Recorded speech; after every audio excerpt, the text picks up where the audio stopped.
আপনারা জানেন আসন্ন ত্রয়োদশ জাতীয় সংসদ নির্বাচনে হবিগঞ্জ ৪ চুনারগড় মাধবপুর আসন থেকে মোমবাতি প্রতীকে বৃহত্তর সুন্নি জোটের সমর্থনে আমাকে মনোনয়ন দেওয়া হয়েছে। মোমবাতি প্রতীক, সেই মোমবাতি প্রতীককে বিজয়ী করার লক্ষ্যে আপনারা যারা অক্লান্ত পরিশ্রম করছেন এবং বিভিন্ন ইউনিয়নে গণসংযোগ করছেন, বাড়ি বাড়ি যাচ্ছেন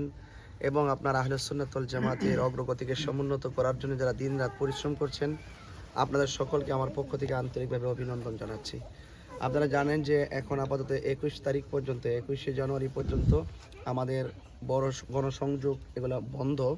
আইনিভাবে বন্ধ। এই জন্য আমরা আজকে মূলত প্রতিদিনে আমরা চুনারঘাট মাধবপুরে যে মাজারগুলো আছেন আল্লাহর ওলির মাজার, বিশেষ করে আজকে সাওয়াল পীর রহমতুল্লাহ মাজার, চুনারঘাট বাগারুকে আমাদের যে আজকে যে মাজার শরীফ আমরা এসে জিয়ারত করেছি, সাওয়াল পীর রহমতুল্লাহ মাজার শরীফ এসে জিয়ারত, সাওয়াল সাহেব রহমতুল্লাহ আলাই আমরা মাজার শরীফ জিয়ারত করেছি। এখানে এসে আমরা মাগরিব পড়েছি। তো এইভাবে আমরা আল্লাহর ওলির মাজারগুলো আমরা জিয়ারত করছি। আল্লাহর ওলিদের ওসিলায় যেন আল্লাহ পাক আমাদের মকসুদগুলো পূরণ করে, সকলে বলে আমিন। এবং এই দেশ আউলিয়া কেরামের দেশ, আউলিয়া কেরামের মাধ্যমে এই দেশে ইসলাম এসেছে এবং ঘরে ঘরে রন্ধ্রে রন্ধ্রে ইসলামের মূল ধারার যে সত্যিকার ইসলাম যেটা আছে, সেই ইসলামটা প্রচার প্রসার হয়েছে। এই জন্য আল্লাহর ওলির মাজারকে আমাদের সুরক্ষা করতে হবে। সেই জন্য আজকে এলাকাবাসী আমাদের এই মহান আল্লাহর ওলির মাজার শরীফ যে সুন্দর করে তারা সুরক্ষা করেছেন, আমি আশা করব এভাবেই আল্লাহর ওলির মাজারকে আমরা সুরক্ষা করব।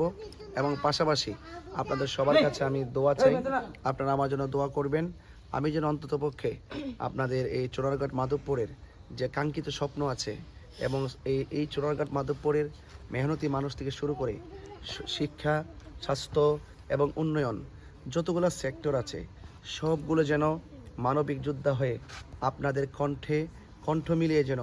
আপনাদের মনের কথাগুলো রাষ্ট্রতন্ত্রে গুরুত্বপূর্ণ জায়গায় তুলে ধরে যেন আপনাদের সমস্যাগুলো সমাধান করতে পারি। সেই জন্য আপনারা আমাকে দোয়া এবং আশীর্বাদ এবং আমাকে সমর্থন দিবেন। এবং ইনশাল্লাহ আমি বিশ্বাস করি এই চুনারঘাট মাধবপুর আপামর জনতা যেইভাবে মোমবাতির সমর্থনে মানে কাজ করে যাচ্ছে, এই কাজের ধারাবাহিকতা যদি ইনশাল্লাহ রক্ষা থাকে, দয়াল নবীর উসিলাই, পীরে আউলিয়াদের উসিলাই ইনশাল্লাহ আমাদের বিজয় নিশান উড়বে ইনশাল্লাহ। সবাই পাশে থাকবেন এবং বাড়িতে যারা আমাদের এখানে যারা উপস্থিত হয়েছেন, আমার বাড়িতে অনেক মা বোনরা আছেন, মা বোনদের কাছে আমার সালাম দিবেন, আমার জন্য দোয়া করতে বলবেন এবং আমার জন্য তারা বাড়িতে অন্যান্য মা বোনদের কাছে সংযোগ রাখতে বলবেন এবং আমার মোমবাতির সমর্থনে তারা যেন বাড়ি বাড়ি যেন মা বোনদের কাছে যেন মা বোনদের অর্গানাইজটা যেন তারা বার্তাটা পৌঁছায় দেয়, সে আশাবাদ ব্যক্ত করছি ইনশাআল্লাহ। তবে শেষ পর্যন্ত